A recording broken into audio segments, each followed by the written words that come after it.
This is the Brew World Order Podcast. Welcome to the Brew World Order Podcast. My name is Mike Curtin. If you haven't subscribed yet, well, that's just plain nonsensical. This is episode number 55. In this episode, I sit down with John Strom of Lost Farmer Brewing Company in Mineola, New York. John tells me why he chose the name Lost Farmer, why he feels he's a good business owner, and he tells me a little story about his landlord that turned out to be a true nightmare, which he explains is why you should always talk to some of their other tenants before you go and sign a lease. I know all about nightmare landlords. This one I had made my life miserable. She was always in my business and constantly picking on me, never letting me go out with my friends after curfew, and even made me eat my vegetables when all I wanted was dessert. I'm just kidding, Mom. I love you. And I love you, my listeners, for listening to this episode.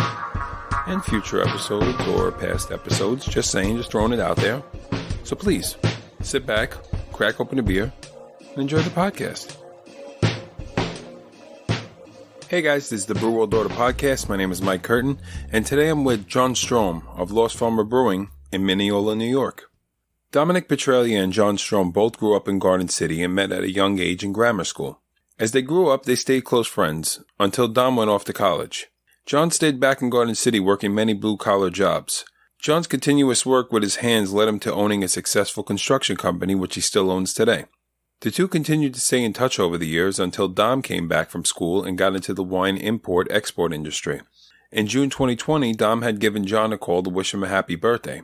During that conversation, Dominic decided to ask John if he wanted to open a brewery, and John immediately said yes.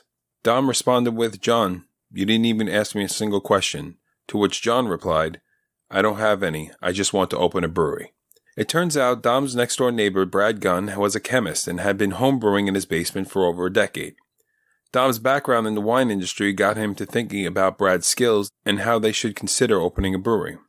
Dom immediately thought of John for the construction side of things, and once John was on board, the wheels were put in motion on finding the perfect location, which they found shortly after. They officially opened their doors to the public as Lost Farmer Brewing Company in May of 2021. And John Strom is here with me today. John, how's it going? I'm good. Thanks for having me. How's it going with you? All right.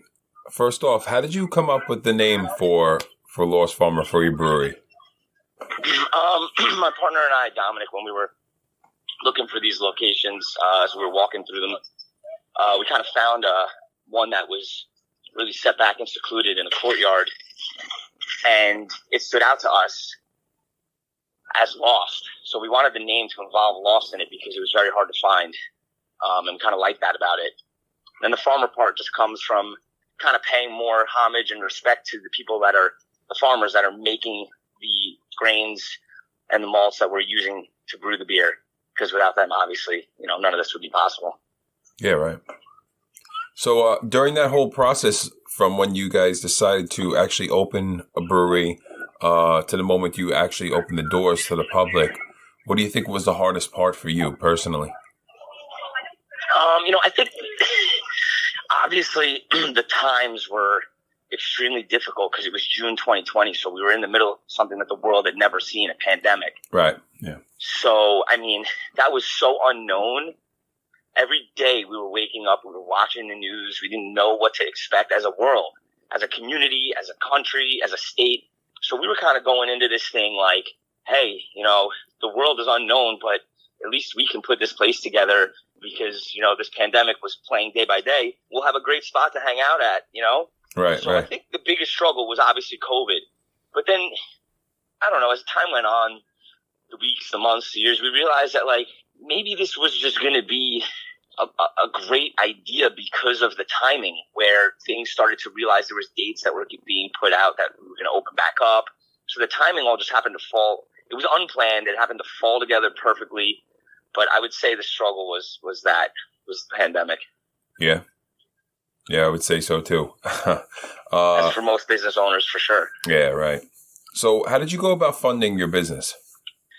Great question. Yeah, we personally, between us, we definitely applied for loans just because it's, obviously you want to work with cheap money. If you can get loans for good good rates and stuff. You work with cheap money, but didn't work out. In June of 2020, not many people were giving out cheap loans because of the unknown. So banks didn't know, small lenders didn't know what these businesses were going to do. They thought every business was going to fail because they were all closing their doors. Right, yeah. So we weren't able to get a loan that made sense, that was even close to remotely affordable. So we ended up taking the startup money that we were going to use in building out the place, and we were going to get a loan on the brewery equipment. We ended up taking our startup money and spending it on the brewery equipment. So that was a big blow to us. And it's probably part of the answer to your first question, what was a struggle, also plays into this. How did we get the money? So that was part of the struggle, and also kind of just a setback. So we didn't take loans. Again, we spent the money on the brewery equipment, and we just self-funded from our own personal assets. We self-funded the construction. As any business startup would tell you, there's a point where you reach your spending limit, and then you push beyond that because there's really no turning back. So we hit that point, and we just forged ahead, and I'm glad we did. Right. Stressful, but worth it and good. So we self-funded it together, Dominic and I. That's great, man. And Brad, my other partner, the brewmaster, Brad. Right. So what's something you never thought you were going to have to deal with when actually getting into the brewing industry? That's such an odd question, because if you were to ask me this like 5 months ago when we first opened, I wouldn't have the same answer. Right. But, full disclosure, and I know you're going to put this on social media and stuff, and honestly, this is a good learning lesson for anyone who's opening any business, but I guess we're talking about breweries, so let's just stick with that. But it relates to any business. I just have a landlord who's just, honestly, he shouldn't even be allowed to be a landlord in the state of New York. He charged us rent from June 2020 all the way to May 2021, where we were just, about to open our doors. Right. And, we open our doors and he sees the place is successful and immediately wants more money. Now, one, that's illegal. We have a signed lease. Right. Yeah. For however the duration of our lease is, we're locked in on a price on that lease.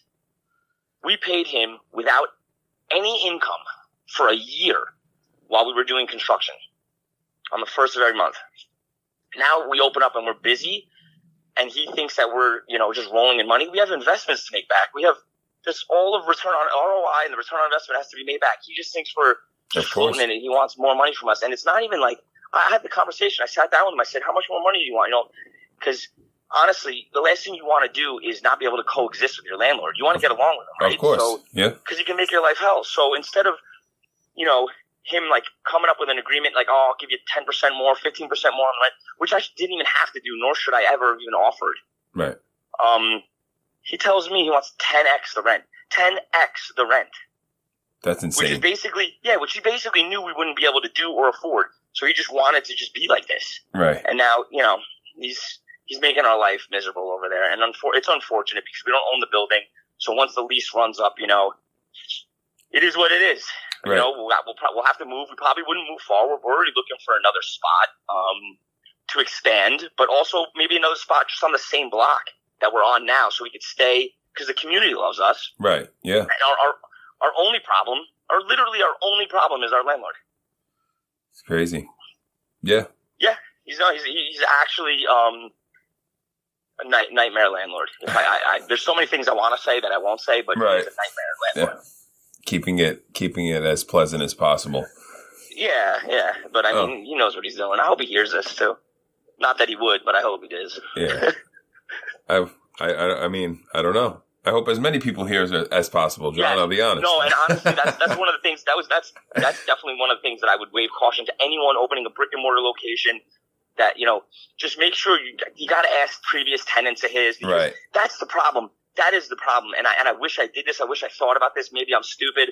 I don't know. But I could have easily gone around and found his previous tenants because he'd been a landlord for years, right, and asked them about him. And once this all started happening, then I went and asked the previous tenant who was in our location, who owned the CrossFit gym, a tenant around the block, another tenant in another building he owns, and they all had the same stuff to say about him. He used to come in, write numbers on a napkin and slide the napkin over and be like, you owe me this much money.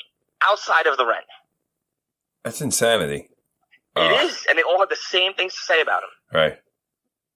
Well, So it's very normal characteristic of this person. Well, outside of him being a horrible owner of the land, Yes. What are some qualities that you think you possess that make you a good owner? It's very simple, honestly. Me, Dominic, Brad, my partners, we kind of try to like have a family there over at the brewery. So, and one of our greatest compliments that we get from customers and patrons, if you read our Google reviews and people that we bump into on the street, is how nice our staff is, how warming and welcome our staff is. You bring a dog, we run out dog bowls of water. We run out a Lost Farmer scarf for the dog. Like, right. We're kind of trying to bring the hospitality super, super forward. And I'm not saying it's not at other locations. It definitely is. Right. Hospitality got a little bit lost during the pandemic when people were closing their insides down and rushing people out. And that was kind of like where we felt like we had to ramp it up. Like, let's be more hospitable to people. Right. Let's for sure. So that's one thing. Another thing is, if you come and work for us, like, we want you to just have a good time. We also want you obviously to do your job, but if you don't like something that you're doing, if there's something wrong, I always want everyone to feel like they can come to me, tell me. If someone makes you anything, if you feel uncomfortable with anything you're doing, just come talk to me. We're just trying to run a very happy, and it shows, very happy, loving, family style brewery, and it shows. Yeah, I could definitely feel that from when I was there, for sure. Thanks, Mike. I appreciate it, man. Yeah. Thank you. So are there any other breweries that you try to emulate or not mimic, so to speak, but just use as an example for your brewery? Ton of inspo along the way. We did market research all over the northeast coast. Even before I ever thought that I would own a brewery, I used to go to Barrier all the time, loved Barrier. That's probably one of my originals. I even applied for a job there when I was 20. Right. I met Pat Alfred rather. And we just, that was one big inspiration. I love Other Half and what they're doing. I've loved them for a while, but I even love them more now watching them grow and expand during the pandemic to like 4 locations from 1. Yeah, right. I love their marketing. I love their beer. I love their environment. I love their staff. That's a huge inspo to me. Another marketing inspo I had was Wild East. Their cans, their clean cut labeling and branding were a big inspiration for me. Greenport Harbor Brewing Company for sure. Love that place. Love their expansion. Love their 2 location style. That's even something that I keep talking about when I want to look, I want to expand and looking at second locations. I want a big one like their Peconic one that's more like the party scene. Okay. And then I want the original brewery like their Carpenter Street brewery where the real beer drinkers go to drink beers that they can only get there, and it's a small, warm feeling brewery. So, I'm sure I'm missing others, but all in all, I have had a very eye-opening experience with being in this business as to how warm and welcoming these other breweries are. Everybody's like family.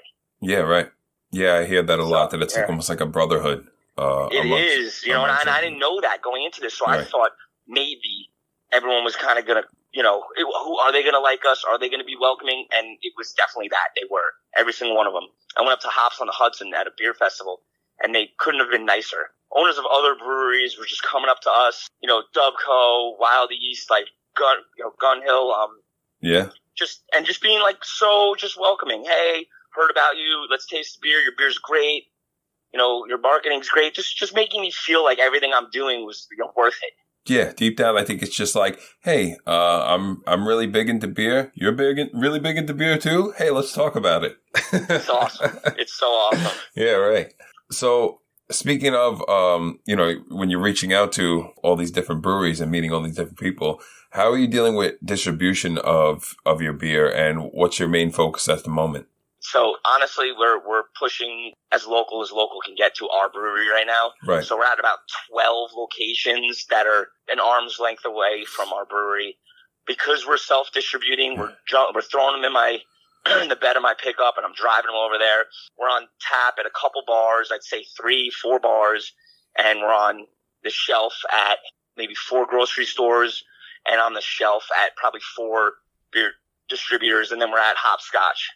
So yeah, we're doing it slowly but surely. There's a lot more demand. I could probably return 20 phone calls today and get on 20 more shelves and stores, but I just don't. We're trying to not I don't like biting off more than I could chew. I don't like making promises I can't deliver. So like finding that happy medium with volume, because we're selling a lot in our tap room. You know, canning is a big process since we don't have our own mobile canning. We don't have our own canning line. We use a mobile canning line. Right. So it's kind of like, where do we find this balance where we get to everybody? Also, I have to find the time to throw it in my truck and drive it over there between me and my partners, and also not run out and be able to, and like have to make a phone call and say, I don't have anything for you this week, you know? So we're slowly, again, we've only been open 5 months. So we're slowly figuring out how much we could distribute, how much we could sell in the tap room. The first month we opened, we were running out of beer in the tap room like crazy. And that's why we pulled in all these guest taps. And now we've gotten a real good, you know, we're 75% of the beer. We have 12 taps, 8 or 9 of them are ours. And then, you know, 3 or 4 of them are guest taps. So we're kind of finding this balance of how much we can make, how much we can sell in the tap room, how much we can how much we can keg and distribute. And we're getting better at it every single day. Yeah, man. Slow and steady, you know. What do you think has been the biggest lesson that you've learned so far since opening? I truly believe it is to take educated risks. So, and obviously that statement is vague, but it means a lot. Right. Like, take a risk, start a business, do something that if you want to do something and you feel that you're going to love it, and you're okay, willing to lose sleep and willing to work every day, but it's, you know, seems like a big risk. I think if you know in your heart that you're willing to work 100+ hours a week on it, you should take that risk. Definitely, because ours was a big one, especially in June of 2020, not knowing if the business was going to succeed, not knowing where the pandemic was going, not knowing how much money we were putting into this. But I knew in my heart, Dominic, Brad, and I knew in our hearts that we were going to love this place. We were going to give this place our all. And we were dedicated to this place, that everything else that was on the risk side of the scale was not tipping us off the scale. Because our love, dedication, and work ethic were weighing that risk way out of the equation. Right. Yeah. And I mean, with all those risks comes stress, I'm sure. And with the stress of, you know, family and work and you having 2 businesses and whatnot, how important is a mental break for you from everything? And that is obviously very important. Mental health is super important for everybody. Everybody has their tipping point. Everybody has their limit. You know, you shouldn't have to, you know, work and only work in life. Right. There's got to be play time. There's got to be fun time. There's got to be party time. There's got to be family time. You got to do the balance. Otherwise, you will burn out. Yeah, for sure. One thing I can say is if you, like a rubber band, you stretch and stretch a rubber band until it breaks, right? So you never want it to break. You want to stretch the rubber band until it's at a good spot and then let it go back down. Right. And let it go back down means you take time off. You go on vacation. You know, even if, like during the pandemic, we couldn't fly anywhere, but, you know, jump in the car, drive upstate. Right. Rent a house out east. Do something with the kids, like, or whatever it is. If you don't have kids, then go exercise, go swimming, go, like, whatever it is you want to do. But you gotta, because one thing this business has taught me, and having multiple businesses and a family, is that if you don't take time to do that, you are going to stress out. And as you grow and do things like this, you do learn to handle stress a lot better. Going through the startup of this brewery, I learned that it's going to take a lot to stress me out nowadays. A lot. But that doesn't mean it still can't happen. You know, I push myself to my limit. That's just part of my DNA. I just like to do that. Right. But I'm sure at some point you find your stress relievers and you're like, all right, so you may get stressed out a little bit, but you know how to bring yourself right back. Yeah, I'll go jump on the skateboard, listen to music and skate for a while. You know, I'll golf with the boys, you know, just something that's like, you know, maybe not 100% work related. Right. Taking your head out of the equation, you know. It's important for everyone. I agree. I totally agree. What do you think's changed the most in the beer industry in the last 5 years? Branding for sure. Branding, yeah. I mean, I keep seeing it every day, and it's something I love. I take a lot of pride in the branding that I'm doing here with our can art and our tap room and our marketing.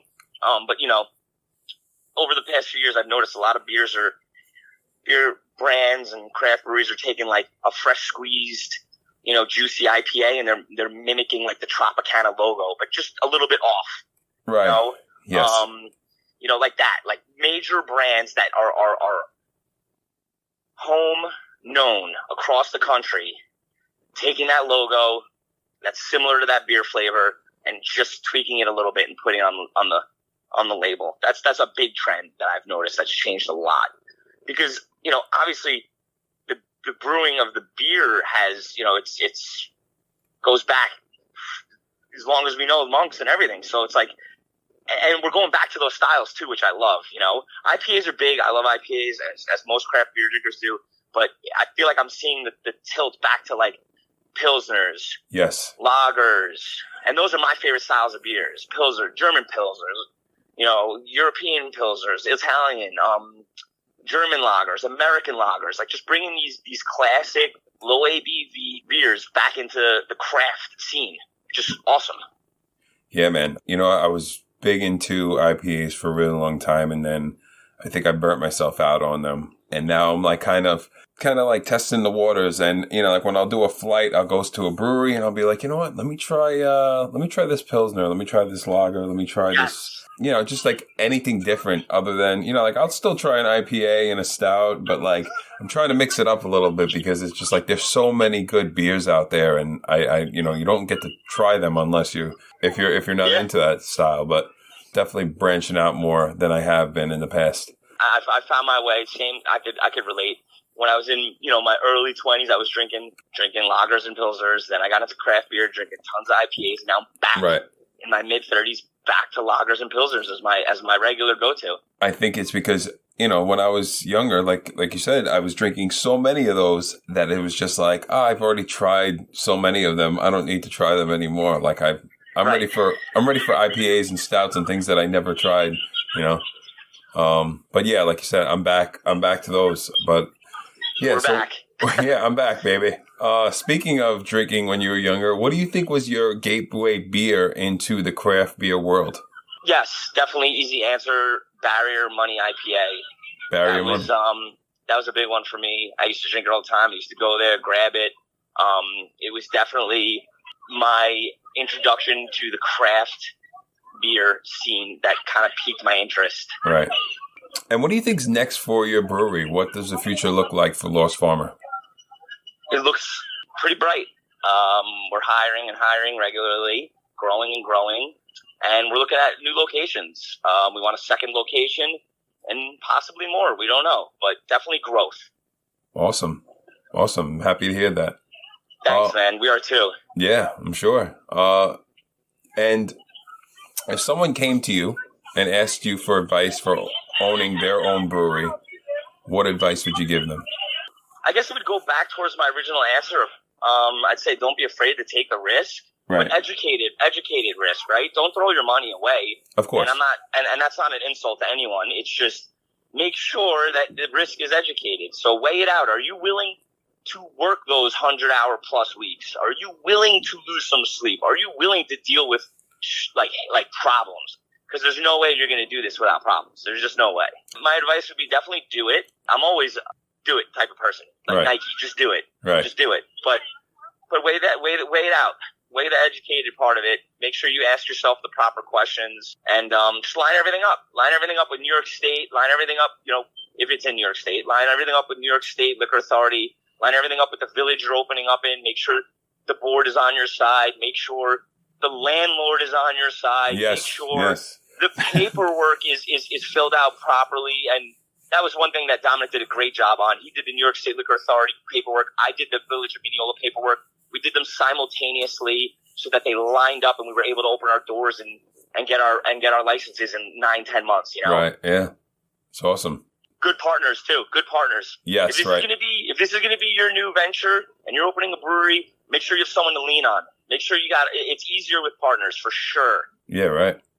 Ask your best friend. And did you happen to have a funny story for us?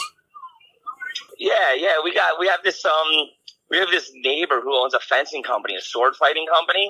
Okay. And she believes to this day that we are illegally operating our business So her and the landlord, right, are like constantly just like nagging us about how we're illegally selling beer, and we're not, and we obviously have our licenses and stuff. So funny story is, I think we're gonna make a beer, and we're gonna put a little sword fighting logo on it with like the Lost Farmer's head. Okay. And he's like sword fight fencing. Yeah. And he's gonna be fencing the lady next to us on the can, our neighbor.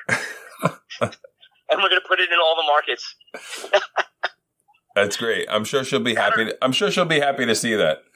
Yeah, she deserves it. She's, her and our landlord have just been the absolute thorn in our side since we've opened. And I would love to just buy her space out, but I don't have a great landlord, so I can't do that. Right. So we're just gonna go. We go about our day. We smile. We're very cordial. Right. But there's. Again, this goes to all your questions you ask. What would I look into? Check your landlord, check your neighboring tenants, because they can make your life very difficult. Yes. And all in all, though, like we have like hundreds, thousands of people, communities surrounding who love us, but and it's kind of sad because like I'm a very happy person, right? I wake up every day. I'm so happy. Dominic wakes up every day. We're happy. We love our business. We're growing a family business. We have great customers. But there's just a small black cloud that follows us on a daily basis, and it is our neighbor and our landlord. And I don't know why they're like teamed up, and they just believe that we're not running a legit business. They don't think what we're doing is legal, which is insane. Some people are just miserable, John. Did you know that? Some people just want to make other people... They want to bring a misery loves company, man. Don't you know? It's so obvious, too, because she enters a conversation and she's like level 10. You ever talk to someone who's just level 10 immediately? Yeah. It's like, how do you not start on level 1 or 2 and have a conversation? Like, you just immediately start on level 10. And this is since we've known her for 5 months. Oh, insanity. I know. And you've been to the brewery, man. You see what we're doing over there. Yeah, everything's great. Everybody seems happy. Everybody seems like they're having a good time. It's funny because our business hours are when we're busiest are after 5 p.m. when her business is closed. Right. But yet she just thinks that we're just doing the wrong thing back there. Of course. She's even told me in conversation, she's insinuated that I'm a bad person for selling beer. Good Lord. Yes, you do what you want to do with your life and your life decisions on selling alcohol and having a bar, but I don't agree with it. Well, really? Well, if this is the devil's work, then we're in big trouble. We're in big trouble, John. Yeah, well, I'm really good at making things like this just kind of wick off of me like oil, when water hits oil and it doesn't mix. Yeah. I'm good at it. So I just don't let it bother me at all. And I think that's part of the reason that it gets to them is that they've never seen it bother me. Yeah, right. Well, you did say it was a funny story, so. Yeah, well, let's see if we actually do it. I got to convince my partners that the label is good to go and we could put it on some shelves because I swear we could put a monster or a witch's head on one of the fencing fighters and then the Lost Farmer head on the other. And he's like, sword fighting down on the witch, and then we'll just put it on like all the shelves in Mineola. There you go. Well, I look forward to seeing that. And that's marketing. That's the way I'll get to them. They could yell at me every day, and I'm doing nothing wrong. But the way I'll get back to them is a little bit of marketing. Fantastic. I look forward to seeing that label, man. Yeah, me too. So I have a little segment called Quick Fire 5. It's 5 quick questions, beer related. Ready? Yep. Someone walks into your brewery. What's the first beer you recommend they try? Our Pilsner. Our 1955 Italian Pilsner. 1955 Italian Pilsner. Clean, crisp, little bite. Right. All day beer. All right. Favorite brewery other than your own? Oof. It's got to be Greenport. Greenport. All right. Favorite style of beer? Pilsners. Okay. And lagers. It's a tie for me. Pilsners and lagers. Okay. All right. Last beer you drank that blew you away? last beer I drank that blew me away. Yes. It's got to be the Hazy Boy IPA. I mean, I'm biased. It's our own beer, but it's the Hazy Boy IPA we released like 2 days ago. We've gotten insanely good reviews on it, and I even didn't realize how good it was until I drank it again yesterday. I had another taste of it, and I was like, wow. Yeah, we all think it's better than the Top Gun, honestly. Really? Yeah.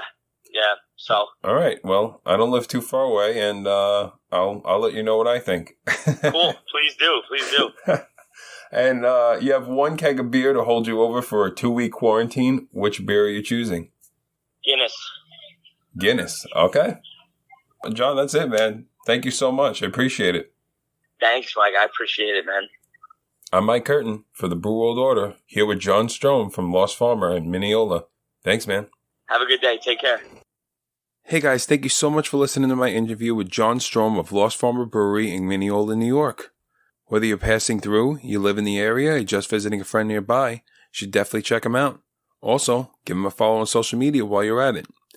Every other Sunday I'll be releasing a new episode, so subscribe and you'll never miss one. Also, give us a follow on social media for updates on the podcast. I'm Mike Curtin for the Brew World Order Podcast. You stay safe out there.